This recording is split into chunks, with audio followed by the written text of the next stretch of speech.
College campus रे उत्तेजना देखा मिली पुलिस मुतयन होती जगतसिंहपुर जिला एसबीएम कॉलेज कैंपस रे उत्तेजना देखा मिली दुई छात्र गोष्ठी मध्य मारपीट जो एकाधिक छात्र आहत होती एने दुई गोष्ठी पक्षर सदर थाना भिन्न भिन्न एतला दि जाइछि। कैंपस रे उत्तेजना लागी रही पुलिस मुतयन होती तेज चलित वर्ष छात्र संसद निर्वाचन हेबो कि नाही स्पष्ट हेबा पूर्व एबेठु कॉलेज कैंपस रे उत्तेजना देखा मिली।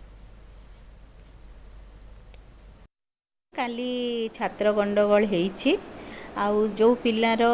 कौन मुंड फाटी जाइथिला बोली आज जहाँ मैडम कहूथिले ताकू हॉस्पिटल तुरंत पठेबार मैडम ताकू कहिचंती तापरे से माने जहाँ रिटन स्टेटमेंट देइचंती ताकू हमर पुलिस स्टेशन को पठा ही जाइछि कॉलेज तरफ फॉरवर्ड करिके काली मैडम थिले प्रिंसिपल चार्ज रे तेणु जहाँ हवा कथा ताकू आम पई जहाँ रूल रेगुलेशन अनुसार आम जेतिके करिबा कथा ताकू कॉलेज कर्तृपक्ष करिसंती। गतकाली मु कंट्रोलर सेक्शन रे काम करथिला बेले पाटितुंड मते बहुत जोरे सुबिला मु जेतु चार्ज रे काली थिली मु सेति पई तळु को आसिली मु आसिकी देखिला बेलको प्रिंसिपल रूम भितरे 30-40 पिला